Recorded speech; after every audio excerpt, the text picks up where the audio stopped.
สบายดีมาจุกุจุคนนะจ้าวันนี้อ้นก็สิไปหับเอาอันน้องบอลเด้อพี่น้องเด้ออาบน้ำแต่งตัวแล้วเรียบร้อยนะพี่น้องเอาโตวก็อาบน้ำแล้วเรียบร้อยแล้วพี่น้องน้องไม้อ้นก็ซ้อมแล้วเรียบร้อยแล้วอ้นก็ต้มกล้วยฮ้อน ต้มอันนี้น้ำที่สองเด้อพี่น้องเด้อน้ำมันแห้งมันบกแล้วอ้นก็เลยเติมน้ำใส่อีกเนาะพี่น้องเนาะยันเผื่อมาผัดยันไผ่ไม่หมอยันมีอันทางไปทางอื่นแน่อ้นก็ว่าอยากไปอันรีดผมพี่น้องเลยอยากไปเห็ดสวยเห็ดงามแน่เพราะว่าดนแหละบ่ได้เข้าห้านเสริมสวยเนาะมีแต่ไปให้เพิ่นอันซะให้แล้วก็รีดให้สำนั่นหนึ่งดอกพี่น้องเลยไปหับบอลใดมาใด บางทีก็บ่ได้ไปสระหัวรีดผมไปคิดว่าจะได้เงินเอาเงินตัวนั้นมาไว้ซื้อขนมให้ลูกพี่น้องโอนก็ได้เอาโอนบ่สิไปอันเฮ็ดผมก็บ่ได้เฮ็ดซ้ำพี่น้องเอ้ยไปรับเอาน้องบอลมาแล้วก็ไปแวะซื้อหมากอันนี้โลนึง60,000พี่น้องเอ้ยแต่ว่าโอนซื้อนี่มีแต่7ขีดนึงบ่ฮอดโลซ้ำพี่น้องเอ้ย7ขีดมาให้น้องเอาโตกินเห็นแล้วมักกินเด้อพี่น้องเด้อแล้วก็น้องบอลนี่แหละกินน้ำกันซอยน้องกินสำนี่แหละพี่น้องเลยอ้นก็ซื้อหลายอย่างอยู่พี่น้องอันนี้อ้นล่างใส่น้ำเกลือด้วยพี่น้องด้วยนี่ล่างใส่น้ำเกลือหิวน้ำพี่น้องเลยหิวน้ำกินลูกกินน้ำกันเบิ่งหม้อหน่อไม้มาบัดนี้น้ำแห้งแล้วพี่น้องเดี๋ยวอ้นสิเย็นน้ำออกแล้วก็สิต้มใหม่ได้เพียงเลยอ้นก็ไปซื้ออันนี้เลยพี่น้องซื้อเผือกมาไว้1กินเลยเพียงเลยคิดอยากอันนี้หอมแดงซื้อมาอันนี้หมากส้มโอพี่น้องเลยบ่ฮู้ว่าสิแซ่บหรือบ่น้ำพี่น้องเพิ่นขายหน่วยหนึ่ง25,000เอาคือขายถึงแต่อ้นก็เลยซื้อเอาปกตินะหน่วยสำนีอ้นเห็นเขาเจ้าขายนะเท่าไรวะ75,000 60,000พี่น้องเอ้ยอันนี้25,000ก็เลยซื้อเอาแช่ไปเลยนะสบายดีป้าลูกแช่ไปเลยพี่น้องบอกมันบังเนาะตัวอย่างพี่น้องเดี๋ยวเอาไว้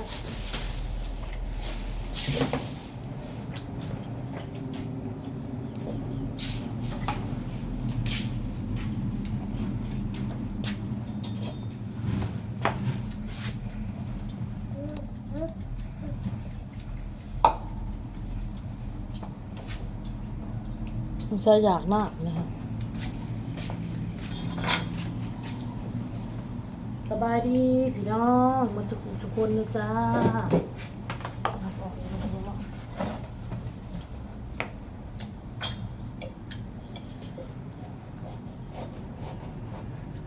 เราสิไปเห็ดผมกับอะไรเห็ดซ้ำพี่น้องเลยโอ้ยขอกินลูกเราสิไปเห็ดผมกับอะไรเห็ดเอาเงินมาซื้อแนวมากินดีกว่าซะเอาเองเกาเองเนาะพี่น้องเนาะ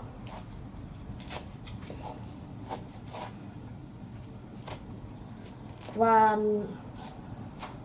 สิไปอุดหนุนสาวตู่กับบ่ได้ไปซ้ำมื้อนี้พี่น้องเอ้ยสาวตู่เพิ่นเปิดห้านพี่น้องห้านขายกับข้าวกับน้ำนี่แหละคนหูจักกันคนหักแพงกันพี่น้องเนาะไปอุดหนุนเพิ่นคนที่เฮ็ดกับข้าวน่ะก็คือน้องทรายกับน้องสะใภ้เพิ่นนี่แหละเพราะว่าเพิ่นน่ะไปเฮ็ดงานอยู่ไทยน่ะจะไปเฮ็ดงานอยู่ร้านอาหารพอที่นี่แหละเป็นแล้วบัดนี้น่ะมาเฮ็ดอยู่ลาวเฮาบัดนี้มาเฮ็ดอยู่เพื่อนนั่นแหละพี่น้อง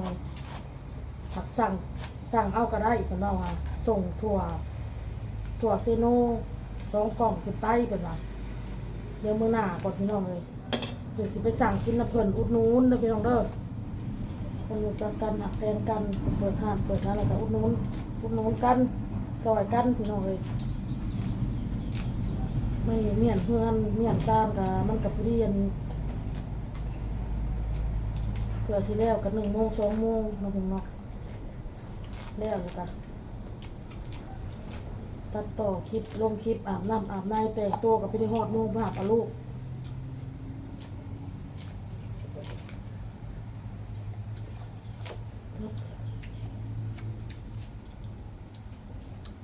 แต่มื้อหน้าไปอุดหนุนเพิ่น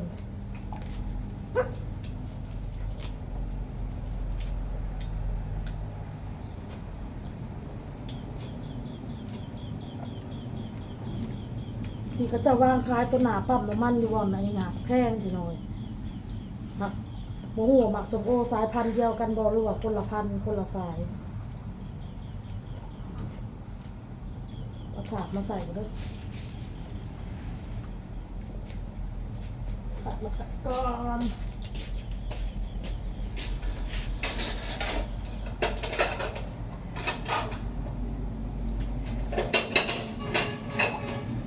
เจ้าเล็กที่ใส่ว่าเจ้าเล็กที่ใส่ว่า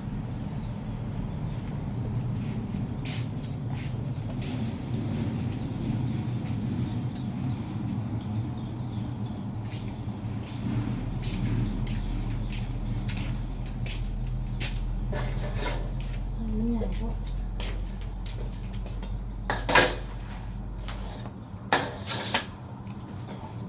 ใส่ทั้งย่างแล้วไปทิ้ง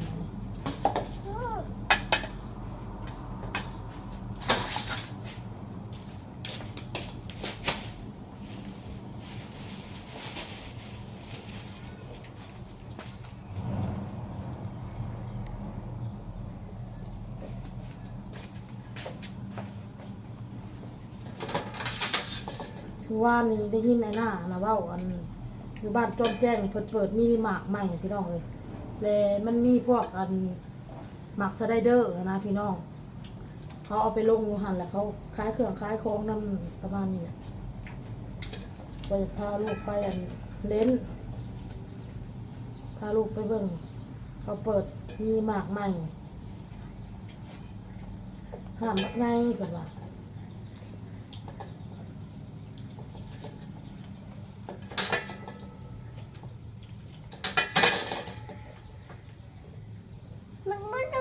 อืม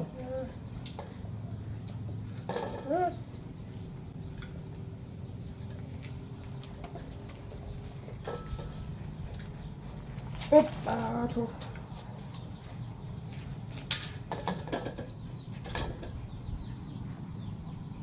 ต้องแกะเปลี่ยนแกะไม่ได้อันคือหมุนมันละหมุนมันละ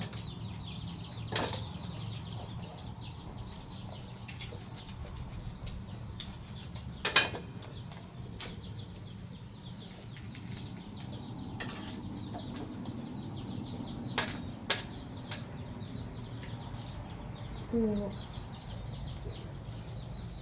ขึ้นเลยบอล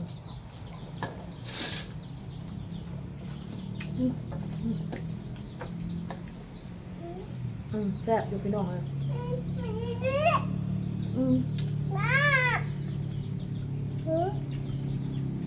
คือกันกับอันตัวประมอนไปซื้อมาเลยเนาะ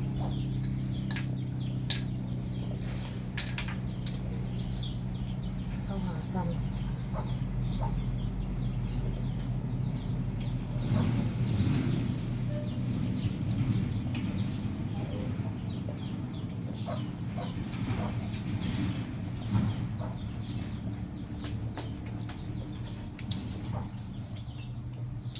อันโตกินอยู่บ่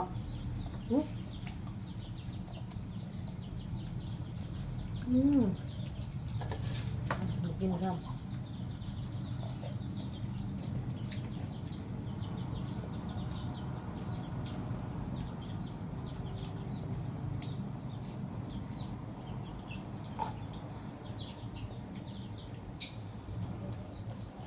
รสชาติ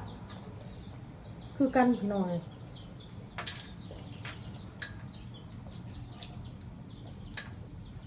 แต่ว่า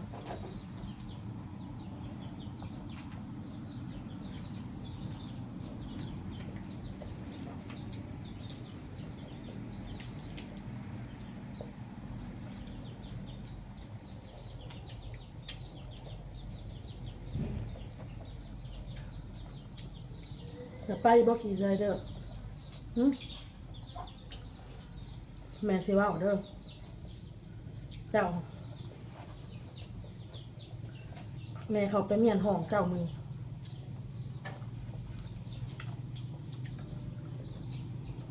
หกขนาดเลย แล้วก็เสื้อเปื้อนที่เจ้านุ่งส่งหนังเฮียนเสื้อหนังเฮียนยายสะเลย แม่บอกว่าตัวใดมันเปื้อนเจ้านุ่งแล้วเก็บใส่กระตาแม่บอก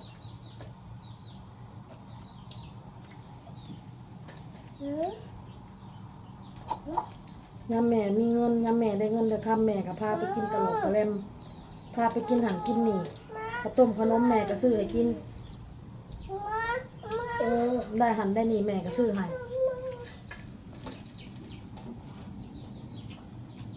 แล้วบ่จือ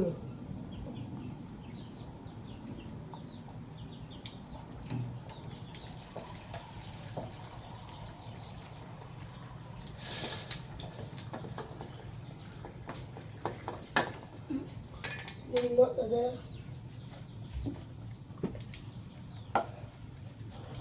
ข่อยบ่จักแนวสิเว้าแหละขอยบ่จักแนวสิบอก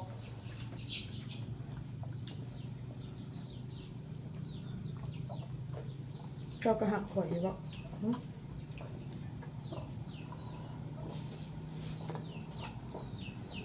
เรื่องว่าแม่บ่ตีกะแม่ให้ข่อยตี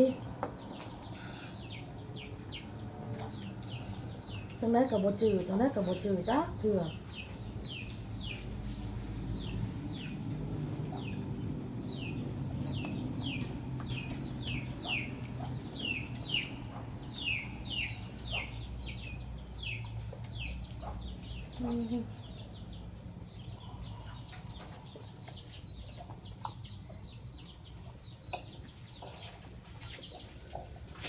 เขาไปเบิ่งอันคืออ้นเมียนห้องมื้อนี้เนาะพี่น้องเนาะมื้ออื่นก็สิแป้งสิเมียนอยู่มื้อต่อมาก็สิแป้งอยู่ประมาณได้อยู่ประมาณ2มื้อนี่แหละมื้อที่3มื้อที่4ไปแล้วก็คือมื้อเก่า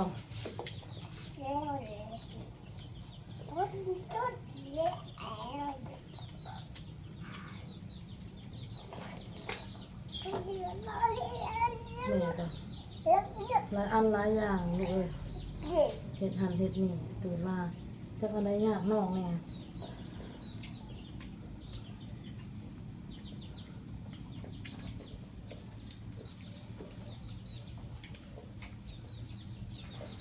ว่าสิพาไปขี่สไลเดอร์ขึ้นไปขึ้นมาย่านแหละพี่น้อง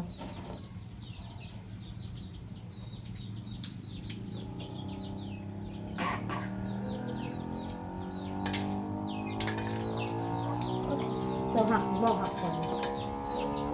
หึบ่ มา ฮะ มา เว้าดี บุรี ๆเว้าดี บุรี ๆบุรี เจ้าหักบ่หักแม่นี่ บุรี คือบ่พังความข่อยแน่ซะ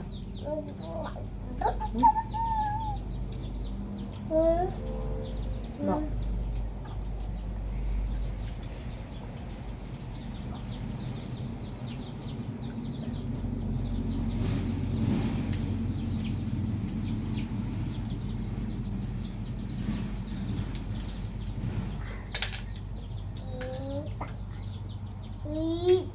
อันใดเจ้าเฮ็ดเองได้เจ้าก็เฮ็ดลูกเอ้ย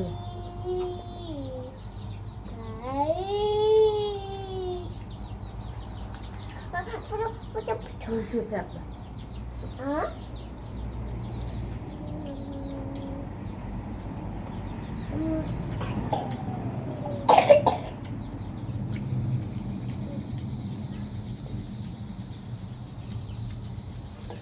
คลิปนี้ก็เว้าเรื่องลูกจมเรื่องลูกนั่นเด้อพี่น้องเด้อ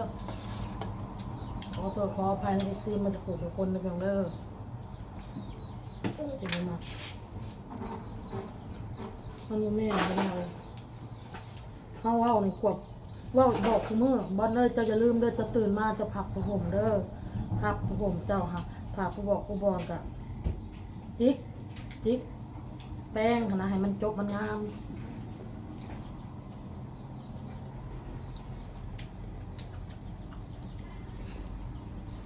ผิดหนึ่งสักหายตัวหนึ่งพี่น้อย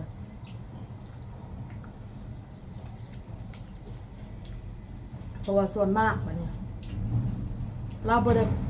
ค่อยใส่ห้องส่วนตัวเราน้องบอลน่ะส่วนมากเราสิมาอยู่น้ำแม่อยู่ในห้องแม่เฮ็ดหันเฮ็ดนี่อยู่ในห้องแม่น้องพี่น้องเนาะอาทิตย์หนึ่งนี่เรานอนน้ำข่อยมีอยู่สี่มื้อหรือ3 มื้อภายในอาทิตย์หนึ่งค่ะเพราะว่ามื้อได้บ่เต้มาแล้วเราสิไปนอนห้องของเรา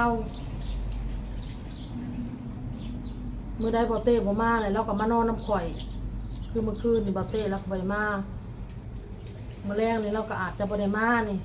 ก็นอนน้ำแม่ส่วนมากอันนอนน้ำแม่นะพี่น้องเอ้ยห้องเราน่ะเราบ่ค่อยได้ใช้บ่ค่อยได้อยู่คือแบบนี้แหละคือเราเลิกจากโรงหำโรงเรียนมาเนาะอ้นเฮ็ดหันเฮ็ดนี่แล้วก็สิอยู่แต่ในห้องกับน้องไปสิคืออ้นเฮ็ดอยากเฮ็ดกินบ่ข่อยก็ให้เราเข้าไปอยู่น้ำน้องอยู่ในห้องน้องบอลน่ะห้องเราบ่ได้ค่อยได้อันห้องเราบ่ได้ค่อยได้อยู่ได้ใช้นะ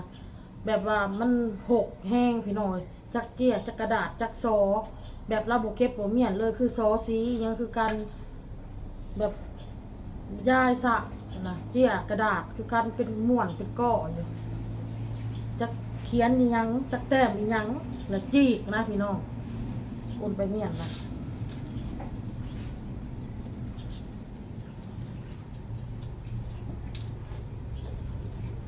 เบิ่งคือหูจักความเบิ่งคือหูจักความอะไรหมอนะก็ลินน้ำนะ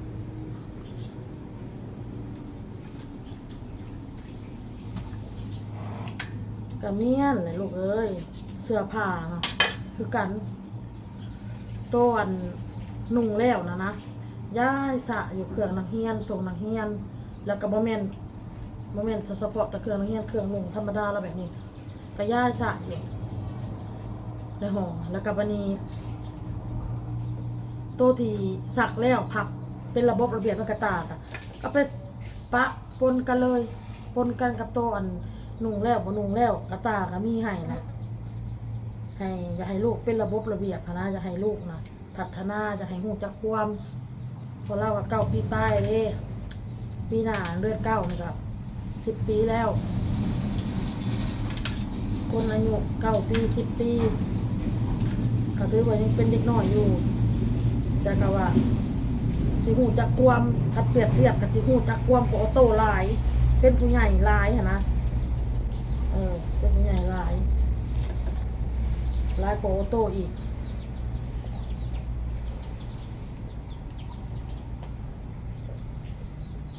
อยากให้ฮู้สะอาดสะอ้าน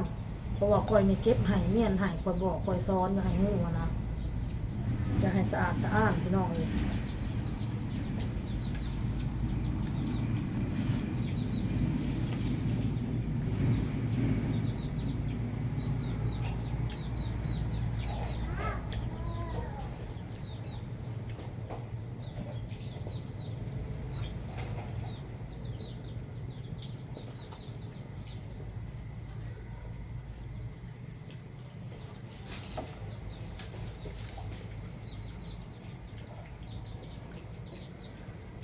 อยากกินนั่นกินนี่อ้นก็บ่ได้คัดพี่น้องเลยอยากกินอันนั้นอยากกินอันนี้อ้นก็ซื้อให้อ้นบ่เคยคัดลูกพี่น้องซื้อให้กินอยากนั่งอ่ะพาไปอันใดลูกแบบว่าสิมีความสุขก็พาไปแบบพาไปแล้วเบิ่งหน้าตาลูกก็คือแบบว่าเบิกบานเงียบๆแจ่มใสก็สินะเฮาก็ดีใจพี่น้องเลยพาตัวสิพาลูกพาเต้าอยู่แต่ในเฮือนในซานอุดอู้พาไปกินหันกินนี่อยู่อ้นกับพี่น้องเลยคันได้เงินได้คำมา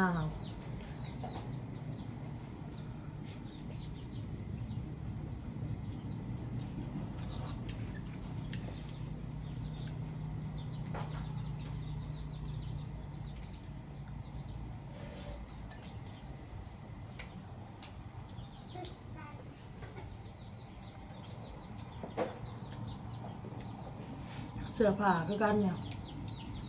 คอยซักให้คอยตากให้แล้วร้อยคอยกู้ไปคอยพับอีก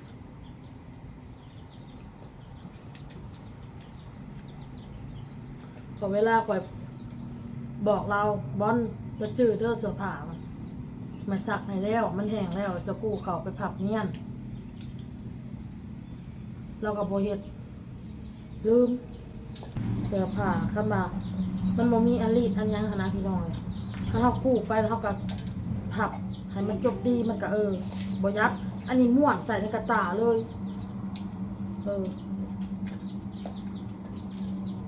ม่วนใส่หยัดใส่คันแม่บ่เห็นหั้นนะ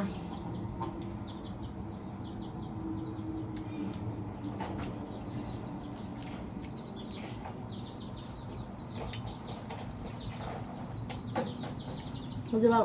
จะเป็นแม่จะก็เฮ็ดพี่น้อง